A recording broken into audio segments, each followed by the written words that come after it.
एक जण या माझ्या पुढे आणि सांगा की मैं जो बोलता हो करता हो. मला अमिताभ सारखं हिरो व्हायचं आहे, उद्या होऊन दाखवतो. काजूचा माझा खाण्याशी संबंध येणे संबंध नाही. गरिबी इतकी होती की 2 वर्ष जेवणाचं मुश्किल. बरोबर. तर राजकारणामध्ये तुम्ही असं कोणाशी तरी मन मोकळं करणं हे तसं डेंजरस असतं. हो बरोबर आहे. मला माझ्या गुरुने काय शिकवलं की तुला आयुष्यात जे हवं ते तुला इतरांना देता आलं पाहिजे. तुला वाटतं ना की बाबा मला चांगले कपडे असायला पाहिजे, तुला इतरांना देता आले पाहिजे. माझ्या इथे लहानपणापासून सेम आहे. त्याच्यावर खूप राजकीय जीवनामध्ये टीका टिप्पणी म्हणजे हे कुठलं तेल वापरतात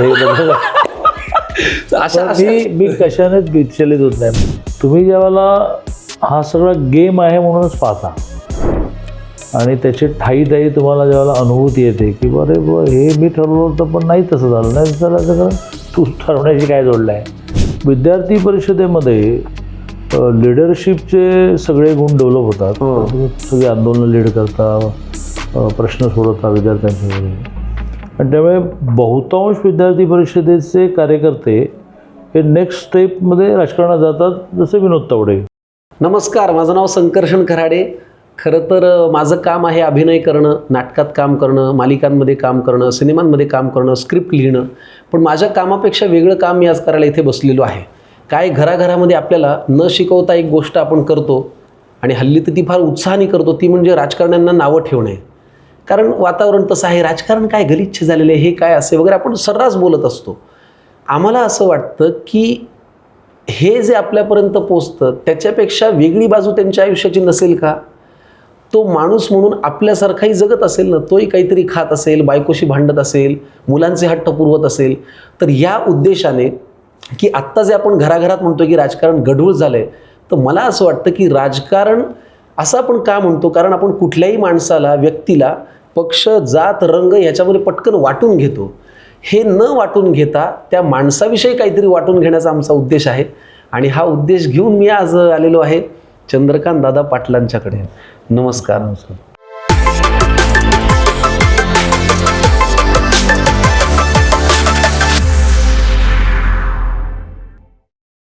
तुम्ही कसे आहात?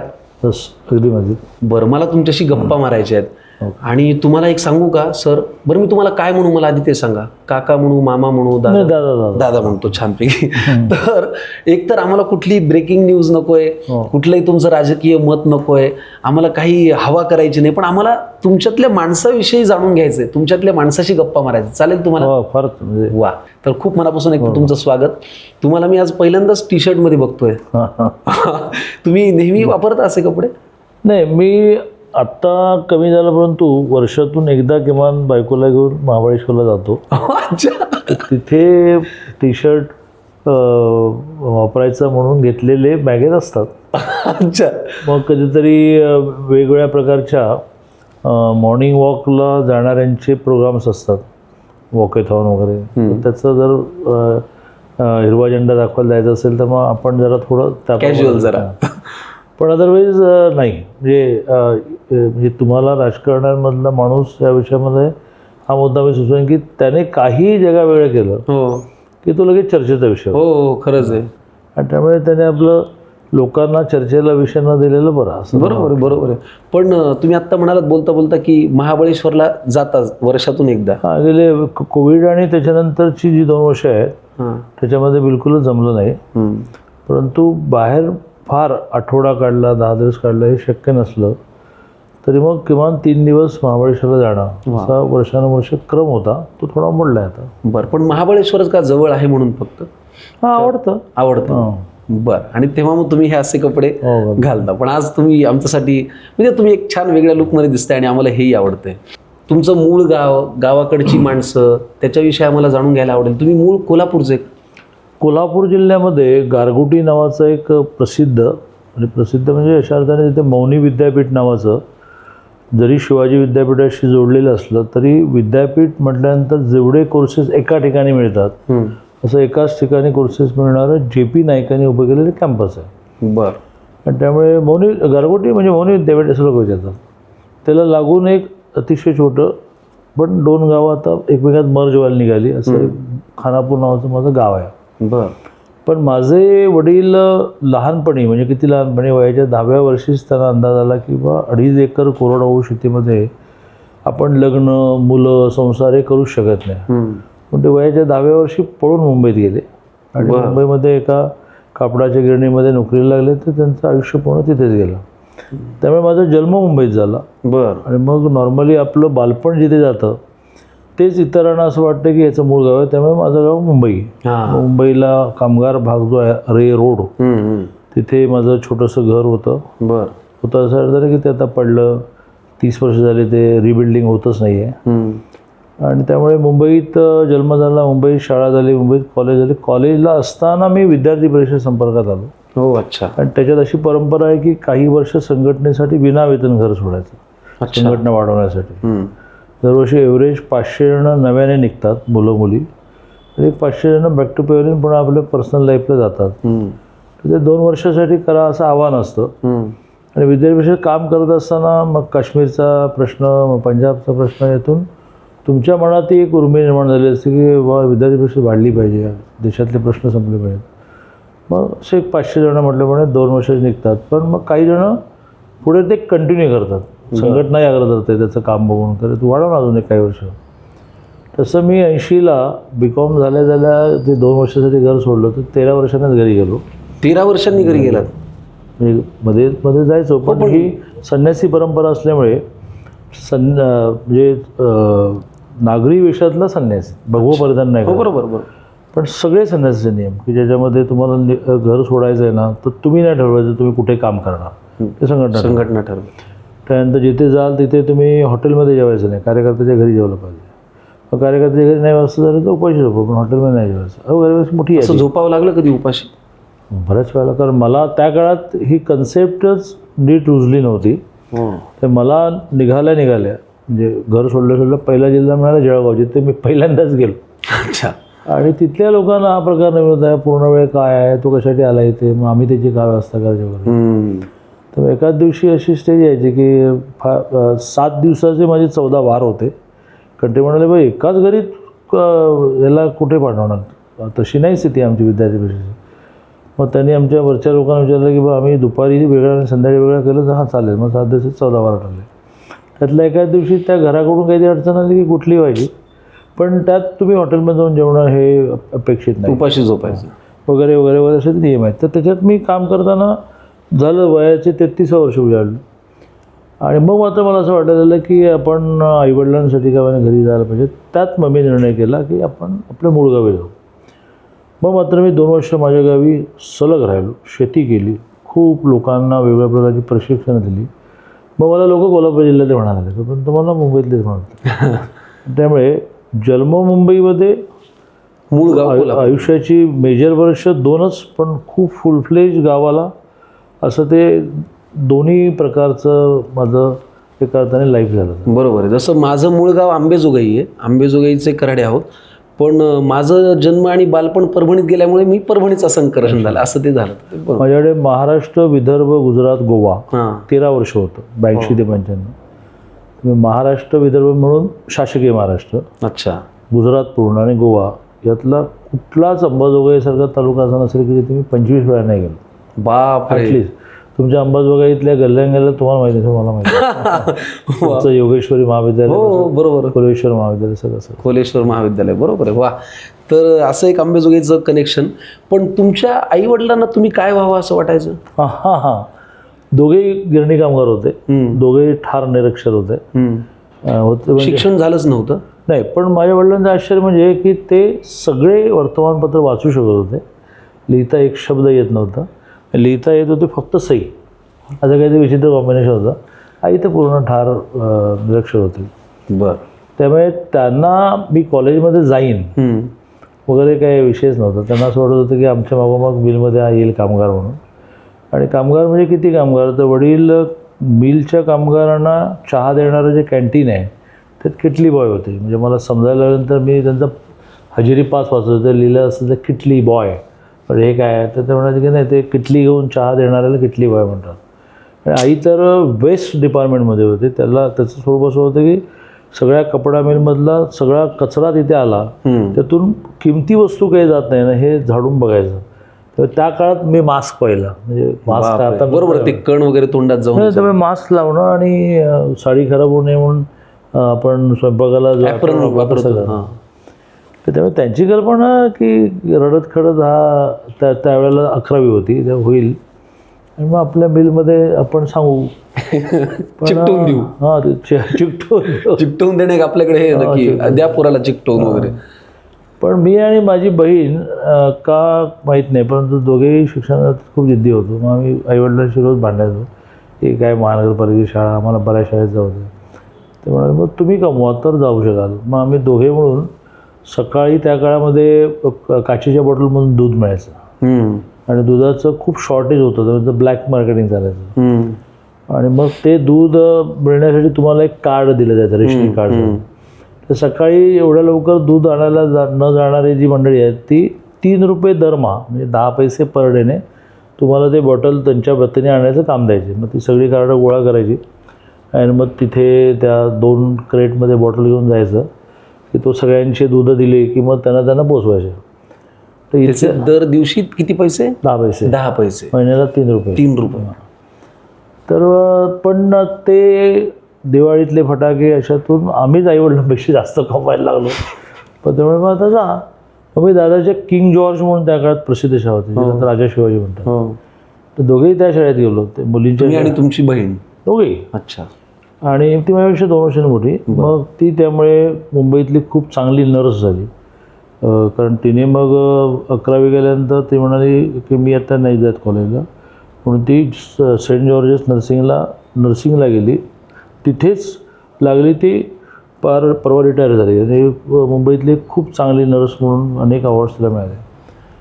आणि मग मी मात्र मुंबईच्या सिद्धार्थ कॉलेजमध्ये गेलो कॉमर्सला. आणि तिथे मला हे ABVवाले भेटले.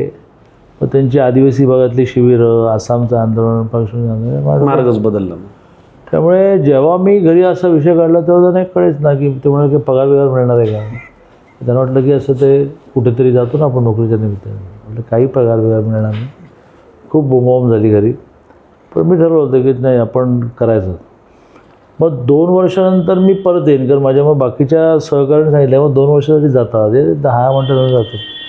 मग परत येत नाही म्हटल्यानंतर त्यांनी मग एके दिवशी 5 वर्ष, 6 वर्ष, 7 वर्ष झाल्यानंतर म्हटलं की आता तुम्ही काम करू. आम्हाला तो मध्ये रिटायरमेंट दत्ता सामंत स्ट्राईक झाला. अच्छा. तर स्ट्राईकमध्ये दोघेही बेरोजगार झाले. दत्ता सामंतच्या स्ट्राईकने मुंबईतल्या गिरणी कामगाराला उद्ध्वस्त केलं. बरोबर. ते आमचंही घर उद्ध्वस्त झालं. पण त्यांना म्हटलं की हा आता तरी येईल किंवा आता आमची दोघांची नोकरी गेली. मला सगळ्या बहिणीच त्यांच्या परीने त्यांनी लग्न लावून दिलं होतं. म्हटलं नाही तुम्हाला काय हवं आहे ते सांगा, मी घरी नाही येणार. त्यामुळे आम्हाला गावी तू घेऊन जा. मग आम्ही गावी एक छोटं घर बांधलं. आणि मग त्यामुळेच मला 33व्या वर्षी जेव्हा ठरवलं की गावी जायचं, तेव्हा गावी जायला एक आधार होता. तर आमच्या गावी काही राहिलंच नव्हतं. बरोबर. ते 10व्या वर्षी जे गेले आणि मिलमध्ये लागले ते त्यांनी गाव म्हणून शेती अगदी 2.5 एकर होती. त्यामुळे माझा कॉलेजला जाण्याचा जो काही योग आहे तो आईवडिलांमुळे नाही, तुमचं तुम्ही स्वतः आहे केलं. नाही. त्यांना कसलं कॉलेज आणि काय, बरोबर आहे. म्हणजे काय तू करणार याच्याविषयी असतं. बरोबर आहे. जनरली होतं उलटं की आईबाबांच्या अपेक्षा इथे असतात, मुलं इथे असतात. तुमचं उलटं झालंय, आईबाबांच्या अपेक्षा इथे होत्या, तुम्ही त्याच्या फार वरती. ते त्याची कल्पनाच करू शकत नाही. बरोबर आहे. बरोबर. पण राजकारणामध्ये एवढं मोठं सगळं व्याप्ती होईल असा कधी विचार तेव्हा केला होता? नाही. विद्यार्थी परिषदेमध्ये लिडरशिपचे सगळे गुण डेव्हलप होतात. तुम्ही सगळी आंदोलनं लीड करता, प्रश्न सोडवता विद्यार्थ्यांच्या बरोबर. आणि त्यामुळे बहुतांश विद्यार्थी परिषदेचे कार्यकर्ते हे नेक्स्ट स्टेपमध्ये राजकारणात जातात, जसं विनोद तावडे. बरोबर. जसं बिहारचे उपमुख्यमंत्री कालपर्यंत होते सुशील कुमार मोदी, ते माझ्या आधीचे ऑल इंडिया जनरल सेक्रेटरी. बरोबर. मग मी ऑल इंडिया जनरल सेक्रेटरी, कारण 13 वर्ष गेल्यामुळे मी 1 जिल्हा 3 जिल्हे 1 राज्य 3 राज्य ऑल इंडिया. तर त्या काळामध्ये जो RSS फॅमिलीमध्ये, RSS नावाची फॅमिली आहे, प्रत्यक्ष ती शाखा RSSमध्ये जाणार. आणि समाजाच्या विविध क्षेत्रामध्ये ऑर्गनायझेशन, विद्यार्थी क्षेत्रामध्ये ABVP, राजकीय क्षेत्रामध्ये BJP, धार्मिक क्षेत्रामध्ये VHP विश्व हिंदू परिषद, कामगार क्षेत्रामध्ये PMS भारतीय मजूर संघ. तर या सगळ्याचा खूप मोठं एक्सपोजर मिळतं. आणि मग बहुतांश बाकी तर बरेचसे वेगवेगळ्या फील्डमध्ये गेले, पण बहुतांश हे म्हणजे प्रमोद महाजन ABVP प्रॉडक्ट, अच्छा, उपेंद्रनाथराव मुंडे ABVP प्रॉडक्ट, आज देशाच्या केंद्रीय मिनिस्ट्रीमध्ये 10 मिनिस्टर्स आहेत दे आर ABP प्रॉडक्ट. बरोबर. व्ही मुरलीधरन जो फॉरेन मिनिस्टर आहे, मग नितीन गडकरी ABP प्रॉडक्ट, धर्मेंद्र प्रधान जे आता हायर एज्युकेशनचे केंद्रीय मंत्री आहेत, आधी पेट्रोलियम होतं ABP प्रॉडक्ट. तर अशामुळे एक्सपोजर खूप मिळतं. पण माझा तो स्वभाव नसल्यामुळे मी माझ्या गावी गेलो. गावी गेल्यानंतर ॲट द एज ऑफ 36 लग्न झाल्यामुळे एका कंपनीमध्ये डायरेक्टर झालो आणि त्या कंपनीचा चेअरमन झालो. अच्छा, पण तुम्ही म्हणजे 36 म्हणजे त्या मानाने थोडं उशिरा लग्न झालं तुमचं, हो की नाही? 33पर्यंत ती संन्यासी परंपरा, हां बरोबर, घराच्या बाहेर सुद्धा. त्या परंपरेत लग्न करायला परवानगी नसते. बरोबर. पण म्हटलं ना की नागरी वेशातला संन्यासी, करेक्ट. म्हणजे संन्यासी लग्न करत नाही, संन्यासी संसार करत नाही, भिक्षा घेऊन खाणे वगैरे. बरोबर. त्यामुळे तुम्हाला लग्न करायचं असेल, संसार करायचा असेल, नोकरी करायचं असेल तर तुम्ही बॅक टू पॅव्हलियन घरी जा. बरोबर. तर तसं मी आलोच घरी 33व्या वर्षी. आणि मग आता ह्या वयात काय लग्न करणार असं म्हणत असताना अचानक 36व्या वर्षी लग्न झालं माझं. त्यामुळे इतरांप्रमाणे लगेच राजकारणात का नाही गेलो तो माझा स्वभाव नव्हता. मग मी RSSचं काम सुरू केलं. मग एका बाजूने कंपनी डायरेक्टर, मग कंपनीचं चेअरमन झालो, लग्नही झालं. मग गावाकडून कोल्हापूरला शिफ्ट व्हायला लागलं, भाड्याचं घर, स्वतःचं घर. त्यात मग गडकरी आणि मी इतके परममित्र होत की ते जेव्हा राज्याचे अध्यक्ष झाले तर ते म्हणाले आता बिलकुल नाही, मी राज्याचा अध्यक्ष झालो, तुला ऑफिस बेअर व्हावं लागेल. मग 2004ला 93मध्ये मी बॅक टू पॅव्हलियन गेलो आणि जवळजवळ 11 वर्षाने नितीनजींच्या आग्रहामुळे मी पहिला BJP स्टेट सेक्रेटरी झालो. हो, अच्छा. मग 2-3 वर्ष गेल्यानंतर ही पुणे ग्रॅज्युएट नावाची इलेक्शन आली. तर ती परंपरागत BJP असूनही BJP 2002ला जावडेकर हरले. प्रकाशदा. तो आमच्या गडकरींच्या मनात सल होता की ही आपली परंपरागत सीट गेली. मग त्यांनी माझ्याकडे हळूच विषय काढला की तू लढवती, कारण 6 वर्षाने पुन्हा आली ती. बरोबर. हे म्हणलं मला निवडून काय जमत नाही. तर म्हणाले की नाही तुला लढायला लागेल. आणि मी ते 90 मताने हरले होते, मी 9,000ने जिंकलो. हो, वा. मग ते म्हणाले तू त्याला काहीतरी खोटं बोलतो म्हणे, तुला सगळंच जमतं. मग ती टर्म झाल्यानंतर पुन्हा नेक्स्ट टर्मला सरकार आलं. अच्छा. आणि गुजरातमध्ये काम करण्यामुळे माझे जे अतिशय जवळीकीचे संबंध मोदीजी पण आणि अमित भाई प्रमुख आहे ना, तर अमित भाईने आग्रह धरला की अब आपको मिनिस्टर बनना. म्हणजे काय मिनिस्टर, हमको ये कुछ समजता नाही भाई. पण ते म्हणाले नाही कुछ नाही आपको करना आहे. पण मग 14 ते 19 मी खूपच केलं. 8 खाती माझ्याकडे होती आणि अशी स्थिती आली की सगळ्या विषयात देवेंद्रजींच्या बरोबर मी राहिलो. मराठा आरक्षण, शेतकऱ्यांची कर्जमाफी. तर 14 ते 19 लोकांना असं वाटलं की याचे वडील सरपंच नाही, याची आई पंचायत सदस्य नाही, आणि हा सहकार मंत्री काय होतो.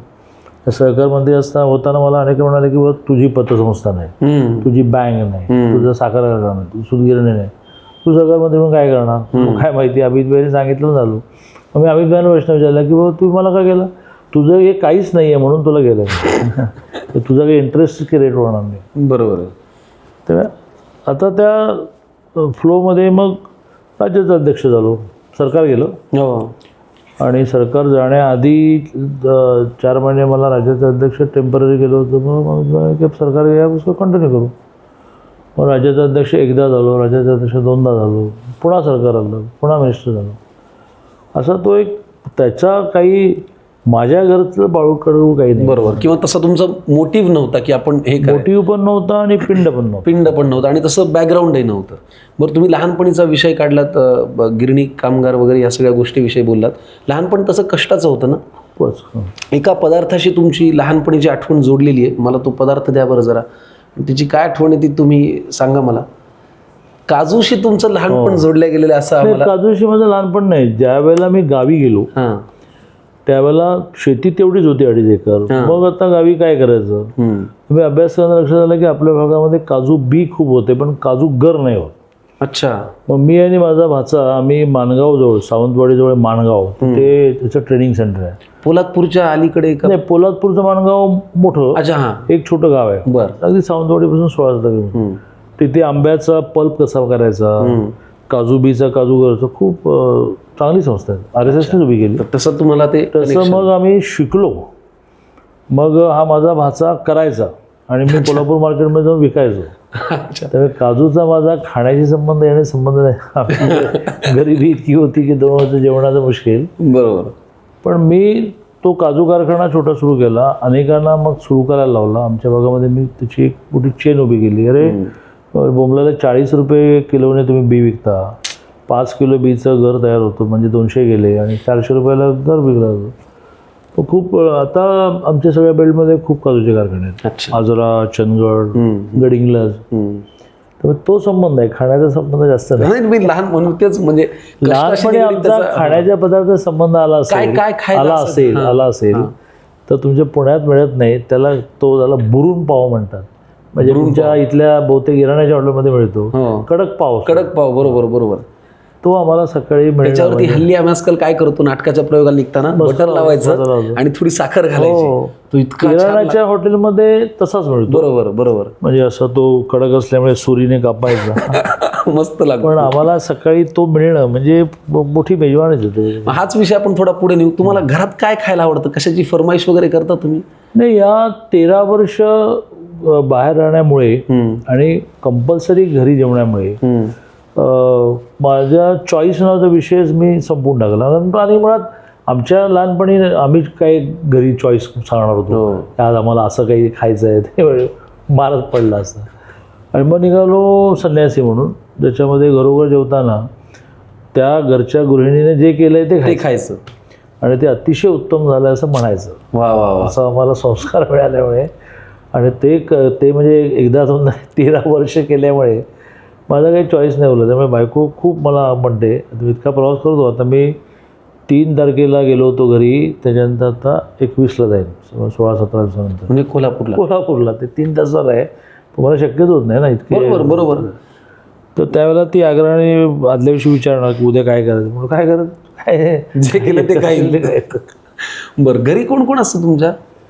माझ्याकडे काय झालं, मी उशिरा लग्न केलं त्याच्यामुळे आम्हाला मुलबाळ नाही.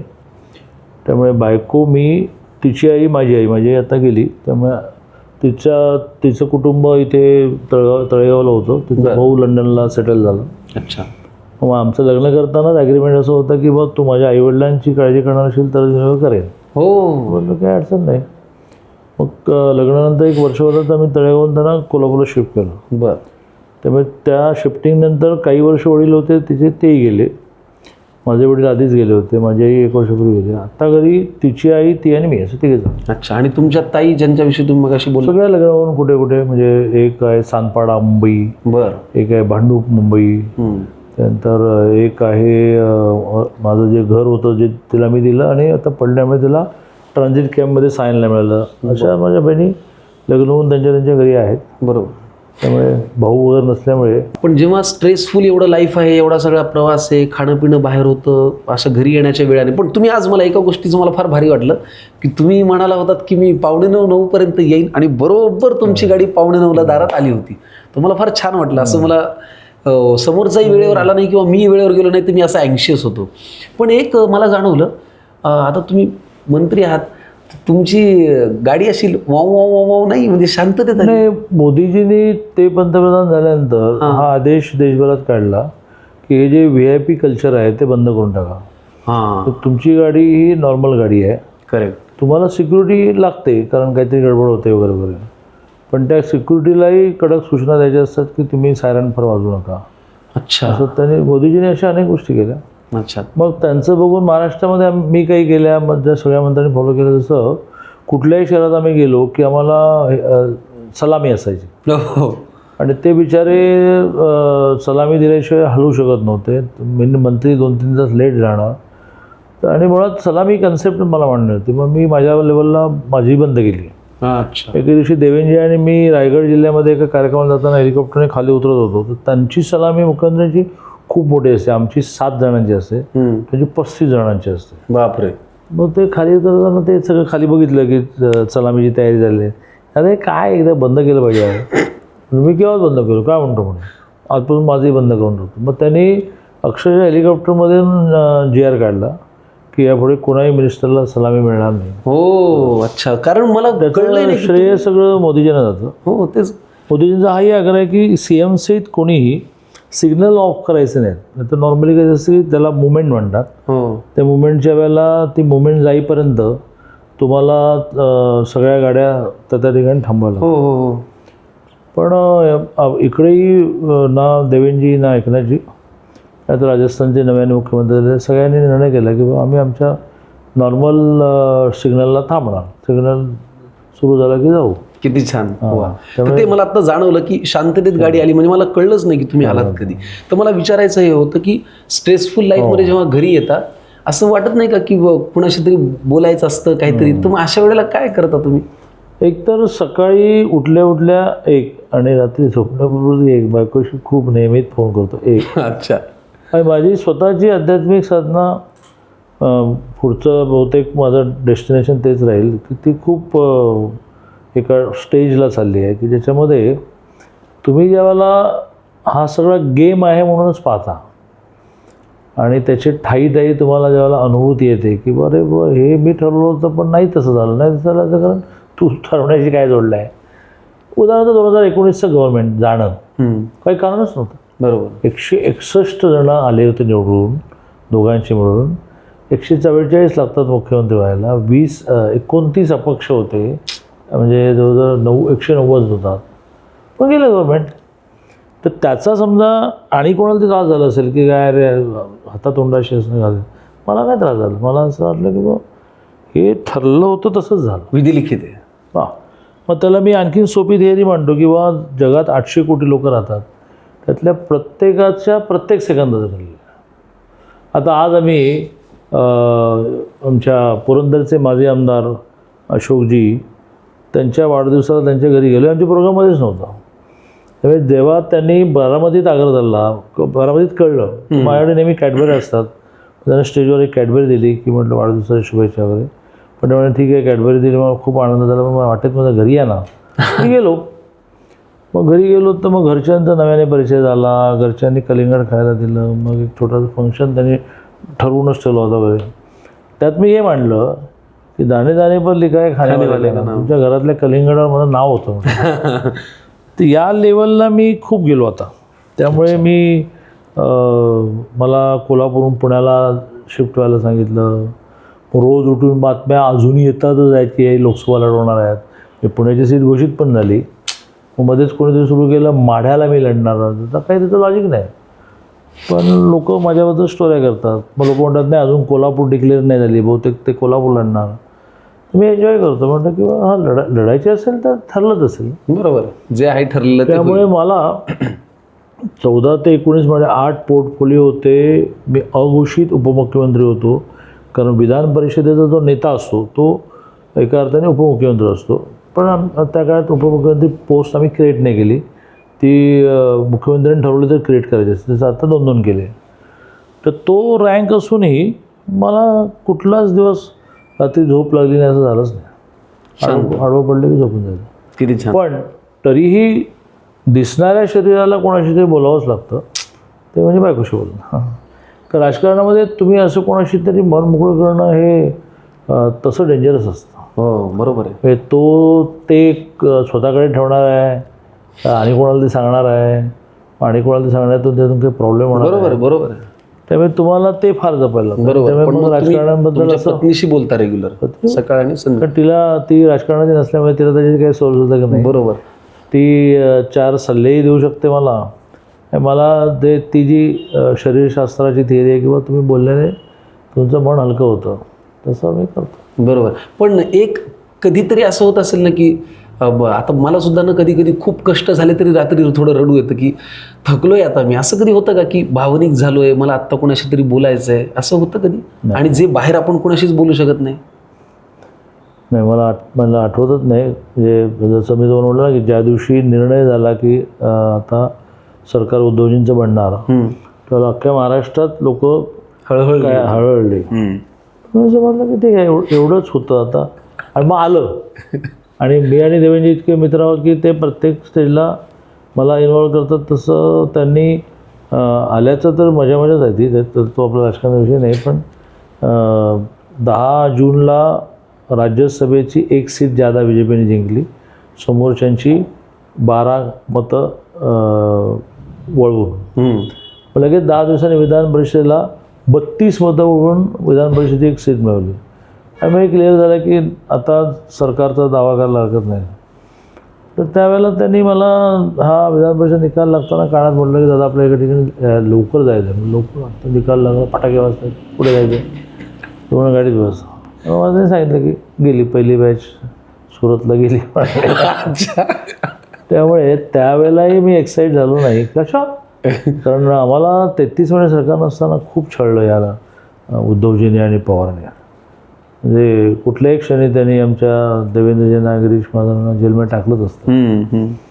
त्यामुळे सरकार आल्यामुळे आम्ही एक्साईट व्हायला पाहिजे, पण मला काही एक्साइटमेंट झाली नाही. म्हणजे तुम्ही तटस्थपणे या सगळ्याकडे पाहता, हो की नाही? बरोबर. तुमचे खूप जवळचे मित्र जुने शाळेतले वगैरे किंवा कॉलेज काळातले अजूनही संपर्कात आहेत? शाळा कॉलेजमधले नाही, पण विद्यार्थी परिषदेमधले हो, विनोद तावडे, हो का? म्हणजे टोकाचा मित्र आमचा. मग आता विद्यार्थी परिषद काम करायचं, आता विवेकानंद केंद्राचं काम करतो टॉप लेवलला अभय बापट म्हणून. अच्छा.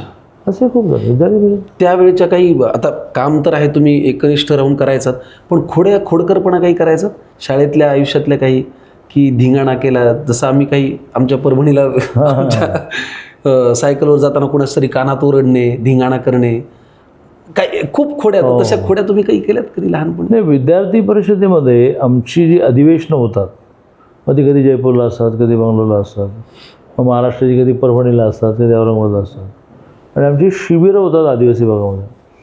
त्यात असं करण्यासाठी खूप वाव असतो. मग ट्रेनमधून प्रवासात जाताना येताना वगैरे म्हणजे बॅगच लपव, म्हणजे चप्पलच लपव, कोणाला असं एखादा निरोप दे की त्यातून तो रेस्टलेस होईल आणि धाव करेल. मग त्याला कळेल की नाही आपलं असं झालंच नाही, काही गेम केलाय. गेम केला.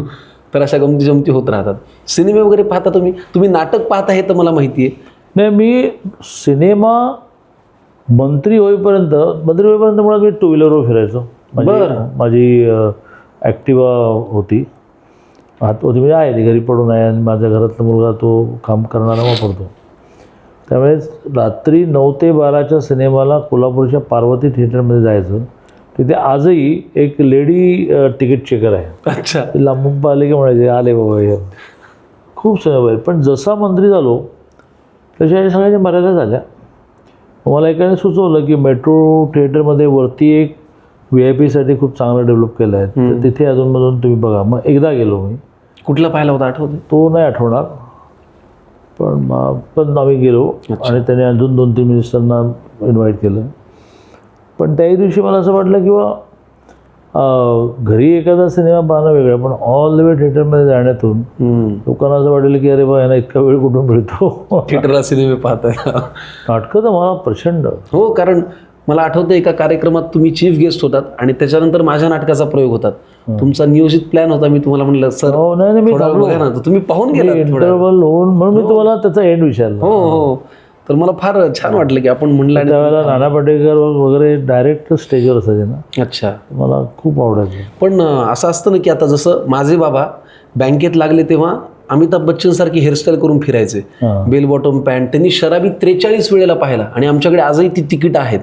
तर तसं तुमच्या तारुण्यात तुम्ही कोणाचे, राजेश खन्ना, विनोद खन्ना यांचे? आमचा आजही अगदी परवा काहीतरी एन्जिओप्लास्टी झाली वगैरे कळलं, अशा स्टेजला आम्हाला अमिताभ बच्चनच आवडतं आणि प्रियांका चोपडा आवडते. हो. अरे वा. मग कधी त्यांच्याशी भेट होऊन कधी गप्पा वगैरे झाल्या? दोघांशी नाही. म्हणजे अमिताभ बच्चन मनीषा झाल्यानंतर खरं म्हणजे योग खूप असतो. त्यानंतर प्रियांका चोपडा विदेशात असतात. हो. अमिताभ बच्चन हे वेगवेगळ्या आपल्या सरकारी कार्यक्रमामध्ये वेळ देतात, पण नाही भेटलं. बरं, कधी भेट नाही झाली. पण मग त्यांचा कुठला? नाना पाटेकर माझे जबरदस्त होते. अच्छा. आत्ता आले तर असे वेळ माझे हाडं मोडतील. तर परवा आले म्हणता CM बरोबर एक त्यांचा MOU होता त्यांच्या पाणी विषय, पाणी फाउंडेशन. बरोबर आहे. तर मला आणि मकरंद दादा होते वाटतं. दोघे होते. हो, मकरंद सर होते. बरोबर. आणि त्यांचा मुलगाही होता, मल्हार होता. मल्हार. बरोबर. तर ते आमचे CM सगळे बघत राहिले. मला कळलं की CMच्या कॅबिनमध्ये नाना पाटेकर. मी गेलो तर ते CM बरोबर ॲग्रीमेंट सोडून आले आणि मला अशी मिटिंग आली. म्हटलं माझी तुम्ही हाडं मोडणार. बरोबर. तर त्यांचा कुठला असा एखादा सिनेमा जो खूप वेळ तुमच्या डोक्यात राहिला बच्चन सरांचा, की त्यांनी असं ना एखादी कलाकृती खूप प्रभाव करून जाते, इम्पॅक्ट पाडते आपल्या डोक्यावर, तसा कुठला? आपल्या सगळ्यांवरच इम्पॅक्ट केला तो शोले सिनेमाने केला. बरोबर आहे. दिवार सिनेमाने केला. दिवार. बरोबर. की ज्याच्यामध्ये म्हणजे एक सिनेमाही आहे आणि खूप मोठा मेसेज आहे. बरोबर बरोबर. तर तुम्ही कधी ते वाक्य घरी येऊन म्हणायचा प्रयत्न वगैरे केला? की म्हणजे त्यातल्या कितने आदमी थे वगैरे असं कधी आरशासमोर उभं राहून? त्यातल्या त्यात त्या कलेशी संबंध माझा असा की माझं स्वतःच एक कलापथक होतं लोकगीतांचं, अभिनव नावाचं. अच्छा. आणि त्यात मी सलग 3-3 तास कोळीगीतं गायचो सलग. गायचा? आणि त्यामुळे तो गणपतीमध्ये, नवरात्रीमध्ये मुंबईमध्ये खूप पॉप्युलर कलापथक होतं की अभिनवची डेट आहे का बघा. अच्छा. पण ते सगळ्यानंतर जसं कॉलेज, तसं मी BComचा शेवटचा पेपर दिला आणि संध्याकाळी माझं जळगावचं तिकीट होतं की चलो जळगाव. त्यानंतर सगळंच संपलं. मग आता गाणी ऐकता कधी रिलॅक्स व्हायचं? किशोर कुमार सरांका, रफी सर, असं स्पेसिफाय नाही, परंतु गाणी ऐकणं, टी व्हीवर का होईना सिनेमा पाहणं, मराठी हिंदी जे हो दोन्ही. वा, फारच छान. मला एक सांगा की तुमचं आता एखादं पुण्यामध्ये बालगंधर्वला असलं तर आता काय झालं, आचारसंहिता लागल्यानंतर हो आमचं गव्हर्नमेंटल वर्क संपतं. म्हणजे मंत्रालयात जायचं नाही, कॅबिनेट नाही, आढावा बैठक नाही, सही करायची नाही. ते सगळं केलं तर गुन्हा असतो. हो. अच्छा. आचारसंहितेचा तुम्ही भंग केला असं होतं. हो हो. म्हणजे थोडक्यात त्या आचारसंहितेचा अर्थ असं असतं की तुम्ही मतं आकृष्ट करणारं काही करायचं नाही. बरोबर बरोबर. मार्केटिंग करायचं नाही तुमचं. मग पॉलिटिकल वर्क असतं. आज अख्खा दिवस बारामतीत गेला, पण ती जी चाकोरी आहे दर मंगळवारी कॅबिनेट वगैरे, ती आता 2.5 महिने नाही. त्या काळात माझ्या डोक्यात असं आहे की अशा काही तुमचं एखादं नाटक बघेन मी. अहो प्लीज या, मला किती आनंद होईल. मला त्याशी खूप आवडलं. म्हणजे हो नाही, आणि तुम्ही ते तुमच्या व्यस्ततेमुळे पूर्ण नाही पाहू शकलात, पण तुम्हाला वेळ मिळाला तेव्हा नक्की या तुम्ही. मला एक मनोज जोशींचे खूप मी बघतोय आणि आमची खूप दोस्ती झाली. कारण जे स्कूल ऑफ आर्ट्सचे ते विद्यार्थी, आणि जे स्कूल ऑफ आर्ट्सला तर आम्ही केंद्राची डीनिओ युनिव्हर्सिटी मिळवली, जी त्यांच्या कॉलेज लाईफपासूनची डिमांड होती. म्हणून जोशींशी खूप. त्यांचं हिंदीमध्ये चाणक्य नावाचं नाटक म्हणजे जगभर त्याचे. आता आम्ही 2 महिन्यापूर्वी त्याचे 2 प्रयोग घेतले, लागून घेतले. बरं. एक 7 ते 9, 9 ते 12 दोन्ही फुल झाले. तिथे आपण यशवंतराव चव्हाणला घेतले. सर मला सांगा, ह्या सगळ्या ह्याच्यामध्ये कुटुंब किती महत्त्वाचं आहे? कारण मला जी तुमच्या जवळच्या लोकांकडून माहिती मिळाली, तुम्ही स्वतःच्या कुटुंबा इतकंच इतरांच्या कुटुंबालाही प्राधान्य देता आणि तुमच्या जवळच्या माणसांनीही त्याच्या कुटुंबाकडे लक्ष द्यावं असा आग्रह करता. कुटुंबाविषयीची काय तुमची व्याख्या, काय किती महत्त्वाचं आहे? माझं म्हणणं असं आहे की तुम्हाला जर ज्या रोलमध्ये तेवढा वेळ नसेल, त्या रोलमध्ये तुम्ही जाऊच नका. म्हणजे तुम्हाला जर कुटुंबाला वेळ द्यायचा नसेल, लग्न कशाला करता? आता केलं आहे तर बायकोला, मुलांना वेळ दिला पाहिजे, असं माझं तुम्ही ठाम आहे. तुम्हाला राजकारणामध्ये इंटरेस्ट नसेल, येऊच नका. आला तर थातूरमातून काम करायचं नाही. तो फुल टाईम जॉब आहे. मग माझं काय, एक कंपनी पण माझी आहे आणि मग पार्ट टाईम नाही, तसं कधीच जाऊ. बरोबर. त्यामुळे मी कुटुंबांचा विचार खूप करतो. मी 14 ते 19 मिनिस्टर असताना मी आग्रह ठेवला की माझ्या सिक्युरिटीमधल्याही माणसाचं घर झालं पाहिजे. आणि मला समाधान असं आहे की अशा सगळ्यांची म्हणजे घरं होताना मी कुठून पैसे उचलून दिले असं नाही झालं, पण मग त्याला जी साईट आवडेल त्या बिल्डरशी नेगोशिएट करणं, आणि तेवढं मग मी रेव्हन्यू मिनिस्टर होतो. मग ते बिल्डर ऐकायचे, मग त्याला बँक लोन करण्यामध्ये मदत करणं, आणि प्रसंगी आपला काही पोर्शन त्याला देऊन म्हणणं की हा विदाऊट इंटरेस्ट आहे, तो बँकेसारखाच मला 20 वर्षात परत कर. आणि मग ते पैसे आपण परत नाही घ्यायचे, मी दिलेले पैसे कधी परत नाही घ्यायचे. मग वेगवेगळे ट्रस्ट आता आम्ही निर्माण केले. मी जरा म्हणतो की आता बँकेसारखे दर महिन्याला तू 3000 रुपये टाकलेस बँकेचा हप्ता दिला जाईल, आता 36,000 प्लस छोटंसं व्याज झालं तर तू एक फलाण्या ट्रस्टला देऊन टाक. अच्छा. असं एक 30 ट्रस्टचं नेटवर्क आम्ही उभं केलं. बरं. आणि परत घेतलेले पैसे कोणी द्यायला लागला विदाऊट इंटरेस्ट, म्हणतो की तिकडे टाक. तर त्या सगळ्या ह्याच्यामध्ये मग त्याने 2 व्हीलर घेतली पाहिजे, त्याची 4 व्हीलर असली पाहिजे. मग तो धाडस करत नाही तर त्याला बूस्ट करणं, काय फरक पडतो काय तुला, तू बँकेत घेतलीस गाडी तर ती 13 लाखाची व्याजाने 26 लाख पडते, मी तुला देतो त्याचं व्याज पडणार नाही का? तर मला माझ्या गुरुने काय शिकवलं की तुला आयुष्यात जे हवं ते तुला इतरांना देता आलं पाहिजे. तुला वाटतं ना की बाबा मला चांगले कपडे असायला पाहिजे, तर तुला इतरांना देता आले पाहिजे. तुमचे गुरु तसे दिसणारे गुरु आम्हा सगळ्यांचेच, प्रमोदजींचे आहेत. यशवंतराव केळकर म्हणून एक प्राध्यापक होते, लवकर गेले. बरं. मुंबईच्या नॅशनलला प्राध्यापक होते. आणि आध्यात्मिक गुरु खूपच आहेत की ज्यांची नावं मी कोट नाही करू शकत. म्हणजे बरोबर आहे, ठीक आहे. मला सांगा, एवढं दुसऱ्यांचा विचार करायचा, एवढं शिस्तीत राहायचं, 12-13 वर्ष संन्यास घेऊन सगळं आत्मसात करायचं, कुठल्याही स्वार्थासाठी राजकारण नाही करायचं. मग तरीसुद्धा जेव्हा लोक त्या ठरलेल्या चष्म्यातूनच राजकारणी म्हणून पाहतात तेव्हा वाईट नाही वाटत. आज घराघरात म्हणतात की काय गलिच्छ झालं राजकारण, तेव्हा असं नाही होत की अरे एवढा मी त्याग करून पोट तिडकीने करतोय हे सगळं, तरी असं मग तेव्हा त्रास नाही होत. एक तर 2014पर्यंत ही मोदीजी पंतप्रधान होईपर्यंत स्टेज होती की राजकारण्यांकडे लोक ह्या भूमिकेत पाहायचे. पण 14ला ज्यावेळेला मोदीजी 15 वर्ष मुख्यमंत्री गुजरातचे राहून प्रधानमंत्री झाले, पंतप्रधान झाले, आणि मग लोक त्यांचा दिनक्रम जो पाहतायत किंवा ते विदेशातून आले की कधीकधी कॅबिनेट असल्यामुळे सरळ लोकसभेत जातात. किंवा परवाचा प्रसंग तुम्ही सगळ्यांनी टी व्हीवर खूप चालवला, तर आमची जी पार्लमेंटरी बोर्ड असते ज्यात आमची खासदारकीची तिकीटे ठरतात, त्याला म्हणतात पार्लमेंटरी बोर्ड.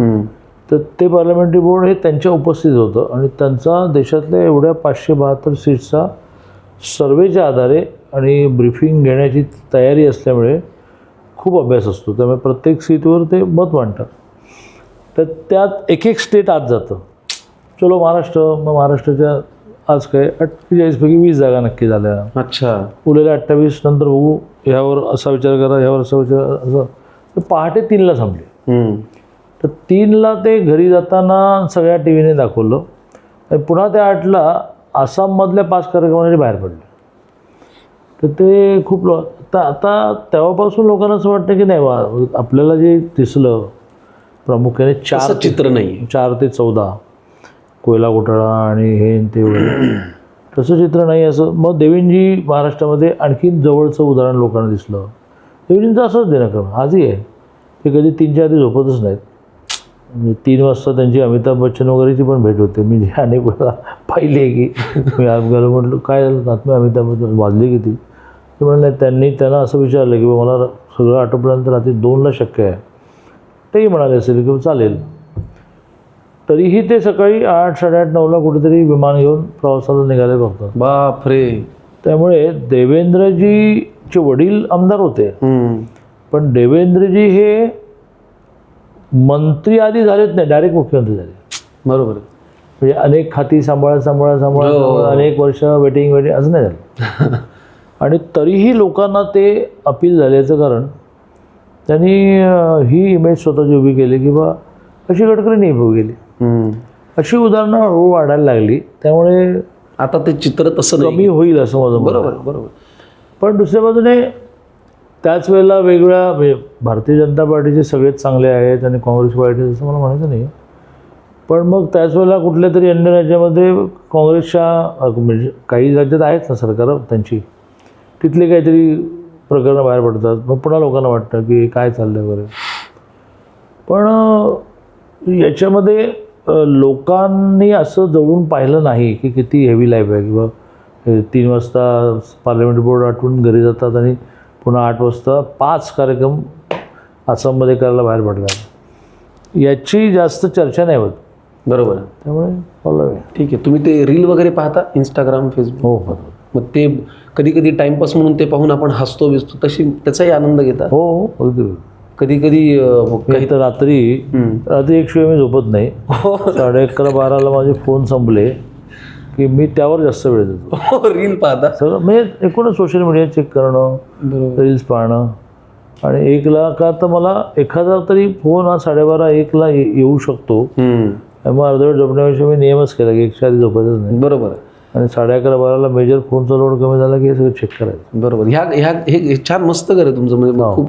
तर या घरातलं तुमची सगळ्यात आवडती जागा कुठली की जिथे बसून कधीतरी बसून अर्धा कप चहा घेतलाय, गप्पा मारल्या आहेत असं? आत्ता अलीकडच्या एक 6-8 महिन्यामध्ये ओपन स्पेस असणारी आम्ही रूममध्ये कन्वर्ट केली याच्यावरती. अच्छा.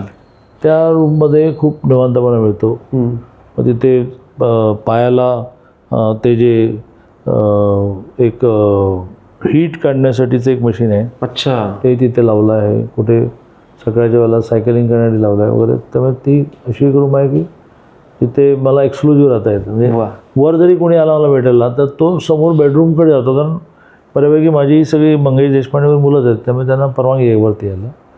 पण त्यांना त्यावेळेला मी सापडत नाही, कारण मी इकडे बसतो. व्यायाम वगैरे करता तुम्ही? नाही, तेवढं आयुष्यात नाही जमलं. मध्ये कोविडमध्ये योगा खूप रेग्युलर सुरू केला, पण तोही वेळ होता म्हणून. बरोबर.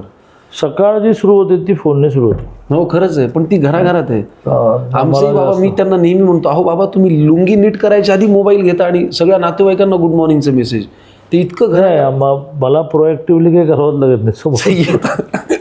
कधी आणि मी कंटाळा येत नाही. कोणाच्याही मेसेजला उलटा मेसेज करण्याचा मला वेळच नाही. हो बरोबर आहे. मी डायरेक्ट फोनच करतो, काय झालं, मग तो त्याने ते गृहीत धरलेलं असतं की आपण हे जे कळवलं आहे की हा प्रॉब्लेम आहे, तर यावर आता यांचा सकाळी फोन येईल. बरोबर. तुम्ही ते SMS एवढा मोठा टाईप करण्यापेक्षा काय नेमकं झालंय का, फोन करायचं थेट.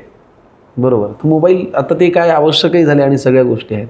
कधी कधी कंटाळा येत नाही, सुट्टी घ्यावीशी वाटत नाही, 2 दिवस नको, काही कोणाचा फोन नको, बसतो जरा निवांत. होतं असं होऊनही काही त्याला हेच नाही ना, परवानगीच नाही आहे, वेळच नाही असं आहे. म्हणजे आता काल एका अर्थाने आचारसंहिता लागली आणि इतरांनी श्वास सोडला की आता 2.5 महिने मंत्रालय नाही. मला सगळे बारामती होतं ना. सकाळी आम्ही जो इथून 8ला बाहेर पडलो आणि आज खूप बारामतीमध्ये हेवी वर्क केलं मी. हो ना. आज मोठ्या पवारांच्या घरी मोठी अस्वस्थता असते. तुम्ही थकला नाहीत माझ दिवसभर एवढा प्रवास वगैरे करून? मी 2-3 तुमच्या प्रश्नामध्ये तो एक आहे, 2-3 प्रकारच्या ट्रीटमेंट फार रेग्युलर करतो, त्यामुळे मी नाही थकत. एक आहे, एक हिलिंग नावाची ट्रीटमेंट आहे जी आपल्या आतल्या स्नायूला व्यायाम देते. बरं. ते एक डॉक्टर नगरसेकर म्हणून मुंबईला आहेत. बरं. खूप वय झाले, ते एका नवाकाळचे उपसंपादक होते. बरं. 25 पुस्तकं आहेत त्यांची. पण त्यांनी ती कला आत्मसात केली. खूप रिलॅक्स करतात. म्हणजे अच्छा. फायनली त्यांचं पूर्ण होता तुम्हाला गुंगी आलेली असते आणि त्या दिवशी झोप जी आहे ती तुम्हाला 3-4 दिवस रिलॅक्स होते. किती छान. त्याच्यानंतर इथे चितळे ग्रुपमधलेच एक चितळे आहेत, ते मसाज खूप चांगला करतात. बरं. आणि मग एक फिजिओथेरपिस्ट मुंबईत उदय मोरे म्हणून आहे, तो अगदी त्याने मला पहिल्या दिवशी सांगितलं की तुम्ही कोण आहात, माझा काही संबंध नाही, मी जे म्हणेल ते तुम्ही करायचं. त्यामुळे ते हा पाय उचलून इकडे येईन, तो पाय उचलून तिकडे असेल. तर मुंबईत गेलो की रोज रात्री मला उदय मोरे मिळतो, तो कुर्ल्याला राहतो. येताना ट्रेनने येतो, जाताना माझ्या गाडीने त्याला सोडायचं असतं. तर त्याच्यामुळे मला जेव्हा वाटेल की आता आपला झोपायचं त्याच वेळा झोपायचं, त्याच्या आधी झोपायचं. मी दामले सरांना नेहमी हा प्रश्न विचारतो की तुम्हाला कुठला असा फॅक्टर आहे की जो कायम उत्साहाने प्रयोग करायला मोटिवेट करतो? कारण तेवढ्याच एनर्जीनी, तेवढ्या सातत्याने ते प्रयोग करतच असतात. अशी कुठली आतला कुठला फॅक्टर आहे की जो तुम्हाला सतत काम करायला, आता एवढा तुम्ही आज प्रवास करून आलात, बरं दिलेल्या वेळेला पोहोचलात, गप्पाही मारताय माझ्याशी, रिलॅक्स आहात, म्हणजे हे काय कुठला फॅक्टर आहे की जो तुम्हाला मोटिवेटेड ठेवतो कायम? नाही, मला नेहमी असं वाटतं की आपल्याला जे मिशन मिळालेलं आहे, ते प्रोफेशन असेल किंवा सामाजिक काम असेल, राजकीय काम असेल, त्याला तुम्ही मॅक्झिमम नाही दिला पाहिजे. आणि त्या न्याय देण्यामध्ये तुम्हाला एखादं अर्धवट काम ठेवून विश्रांती घ्यायला परवानगी नाही. बरोबर. आता जर माझ्याकडे 3 लोकसभा दिल्या आहेत, पुणे, शिरूर आणि बारामती. बरं. तर मला वेळ कसा असू शकतो, मी क्रिएट केलं पाहिजे काम. आणि आज दिवसभरात मी पुढचा आठवडा क्रिएट करून टाकला. सगळे हैराण आहेत, ते म्हणाले तुम्ही भूतात यार, तुम्ही आता आले तर आमच्या मागे जा. म्हटलं त्याच्याशिवाय बारामती जिंकणार नाही. बरोबर आहे. तर दामलेंचं असंच असेल. पण त्यांचाही मला स्टॅमिना खूप वापरला. एकेका दिवशी 3 प्रयोग करतो मी. आणि ते तुम्ही आत्ता जसं म्हणालात ना की पडलं की झोप लागते, मी त्यांना नेहमी म्हणतो की सर तुम्ही आता निर्माते आहात, बरं वेगवेगळं काय काय करत असता, अस्वस्थ होत नाही? ते म्हणाले मी पडलो की पुस्तक बंद करतो, शांत घोरतो आणि झोपी जातो. तर हे मला वाटतं तुमच्यासारख्या यशस्वी लोकांचं एक हे आहे की पडलं की शांत झोप लागली पाहिजे. एक घराघरातला प्रश्न, ज्या विषयावरचं माझं नाटक होतं तुम्ही ते आवडलं म्हणालात, घरात कुणाला घाबरता सर तुम्ही? तुम्ही ते पाठवल्यापेक्षा पाहिलं, मी आठवून पाहिलं. पण असेल तर ती जी मला खूपच करेक्ट सल्ला देते त्या बायकोला मी घाबरतो. आणि मुळात सांगतो त्याच्यामुळे ती लगेच मला म्हणते की मला असं वाटतं की करू नये तू. पण बाकी आमच्या घरात माणसंच नाहीत, त्यामुळे. बरोबर आहे. मग संघटनेमध्ये आम्ही या 2 व्यक्तींना घाबरायचो सगळेच, प्रमोदजींसहित, गडकरींसहित. एक मगाशी म्हटल्यानंतर यशवंतराव केळकर, आणि लिडिंग लॉयर आणि 2 टर्म राज्यसभेवर होते बाळासाहेब आपटे म्हणून. बरं. दोन्ही व्यक्तिमत्व तशी इतक्या लवकर जायचं कारण नव्हतं, पण गेली. तर त्यांचा आम्हाला सगळ्यांना होता. आज विद्यार्थी परिषदेची जी जनरेशन तर आज मध्य प्रदेशचे मुख्यमंत्री हे ABP प्रॉडक्ट आहेत, मोहन यादव. राजस्थानचे मुख्यमंत्री ABP प्रॉडक्ट आहेत. याचं कारण त्यांनी एक धाटणी तयार करून दिली, ज्याच्यामध्ये तुम्हाला जमत नसेल तर तुम्ही आउट व्हा, पण तुम्ही करणार आहात ना तर नीट करा. आता मी शेवटाकडे येतो. Amitbhai ABP product. हो बरोबर. मी आता आपल्या गप्पांच्या शेवटाकडे येतो.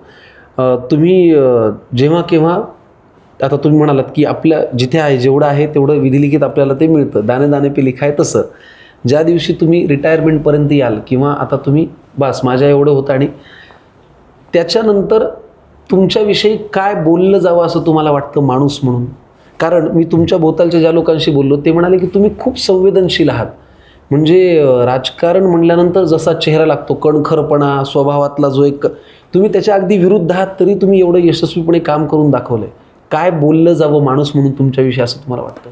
जसं विद्यार्थी परिषदेच्या कालावधीमध्ये मी जे काम केलं त्याची आजचा जो विद्यार्थी कार्यकर्ता आहे तो त्यालाही गोष्ट सांगितली जाते, आठवण सांगितली जाते किंवा ते असं करायचे. ते जळगाव ते अंमळनेर अंमळनेर फास्ट नावाच्या ट्रेनने 2 वाजता अंमळनेर उतरायचे. तर हे आपल्याबद्दल बोललं जावं असं मला नेहमी वाटतं. आणि आपण पुढे काय करायचं हे मी इतकं व्यवस्थित ठरवलेलं आहे की ज्यामुळे तो एक माणसाला काम करतानाचा अनिश्चिततेचा भाव मनामध्ये असतो की व्हॉट नेक्स्ट, मला तिकीट नाही मिळालं तर काय होणार, माझ्या मिनिस्ट्रीचं काय आहे आणि मग त्याच्यापुढे मी करणार काय. तर ते माझं ठरलं आहे की ज्या दिवशी मला असं म्हणतील की तुला आता सुट्टी दिलेली आहे त्या दिवशी ती आध्यात्मिक साधना पूर्णत्वाकडे नेणं याचं इतकं स्पष्ट टार्गेट माझ्या डोळ्यासमोर आहे की इतरांसारखं मला प्रश्न नाही काही. उद्या काय होईल ते बघा प्रश्न, ती तो रेसलेसनेस किंवा ती एन्झायटी, ती इन्सिक्युरिटी, त्याच्यात पलीकडे जाऊन विचार केलात तुम्ही. बरोबर. अजून काही तुम्हाला असं तुमच्याविषयी सांगायला आवडेल जे आम्हाला कदाचित माझ्या विचारण्यात नाही आलं? एक मी बेसिक की तरुणांना काय संदेश द्याल कुठल्याही क्षेत्रातल्या? कारण तुम्ही खूप कष्टातनं दिवस पालटून स्वतःला इथपर्यंत पोहोचवलेले आहे. तर मग आज काय तरुणांना संदेश हा देईन. कारण विचारतो तुम्हाला की आज न घाई खूप आहे बघा. म्हणजे एकमेकांचे नंबरही पटकन एक्सचेंज होतात, ती ब्लू टिक आली की नाही तीही पाहायची घाई आहे, प्रेमातही लवकर पडतात, ब्लॉकही पटकन करतात, आत्महत्याही पटकन करतात, डिप्रेशनमध्येही पटकन जातात. एखाद्या क्षेत्रात उडी मारायची पण घाई आहे आणि बाहेर पडायची पण घाई आहे. आणि एवढाच मी तुम्हाला विचारतो कारण तुमचा सगळा संयमाचा प्रवास आहे म्हणून विचारतो की काय सांगावं असं वाटेल तुम्हाला? एक तर मला असं वाटतं की जे आपण करू त्याच्याशी बाउंडिंग निर्माण व्हायला पाहिजे. त्याच्याशिवाय त्यातली मजाच येत नाही, त्याच्याशिवाय त्यातले रिझल्ट्स मिळत नाहीत. मग ते अभ्यासक्रम करणं असं असेल, प्रोफेशन करणं असेल, नोकरी करणं असेल, लग्न करणं, संसार करणं, बाप होणं, सगळ्याच्या मध्ये झालं बाबा आता ते तुझं तू बघ, अशाच्याने काही मजा नाही. त्यामुळे हा एक मला तरुणांना, आणि ते बाउंडिंग कमी झाल्यामुळे थोडी गडबड आहे असं माझं मत आहे. सारख्या नोकऱ्या का सोडतो आपण? हां, म्हणजे एखाद्या वेळेस म्हणजे असंही नसतं की पगार वाढून मिळणार आहे, पण नाही चेंज. तर चेंज कशासाठी? तू काय बायकोसारखी चेंज करणार का? तर तो बाउंडिंगचा विषय हा मला जास्त प्रकर्षाने वाटतो. एक, आणि पुन्हा एकदा माझी ती सोप्या शब्दातली थिअरी सगळ्यांना सांगावीशी वाटते की तुमच्या हातात आहे काय बॉम्बेला? अंबानी, धीरूभाई काही असं विमान डेव्हलप करू शकले नाही की जाताना थोडे पैसे, थोडे दागिने, थोडे कपडे घेऊन जाता येतील. एक, किंवा सगळ्या प्रकारचे पुरुष, स्त्री, जाती, ब्राह्मण, मराठा, धर्म, मुस्लिम, हिंदू असे भेद निर्माण करण्याचा तुम्हाला अधिकार कोणी दिला? कारण वरून पाठवताना त्याने सगळ्यांना, तो एक मुसलमान जन्माला त्याला 3 डोळे आहेत, हिंदूला 4 डोळे आहेत. ब्लड हे एक मोठं उदाहरण आहे की जे सगळ्यांमध्येच रेड आहे, काही जणांमध्ये व्हाईट. हे सगळेजण थंड प्रदेशात जातात त्यांचा ब्लड व्हाईट आहे, आणि हे जे मुसलमान आहेत ते हिरवा झेंडा लावतात त्यामुळे हिरवा असं नाहीच आहे. बरोबर. पण त्याला जर आणि कोणालाही त्याने कपडे बिपडे करून खाली पाठवलं नाही, सगळ्यांना आपलं नेकेडच पाठवलं, नेकेडच घेऊन चाललं आहे. हू आर यू की हा ब्राह्मण आहे आणि हा मराठा आहे आणि हा दलित आहे आणि गरीब आहे आणि श्रीमंत आहे करण्याचा तुम्हाला काय अधिकार? आणि एवढं जर तुमच्या पैशाला महत्त्व असेल तर तुम्ही मृत्यूवर विजय मिळवायलाच पाहिजे ना. बरोबर आहे.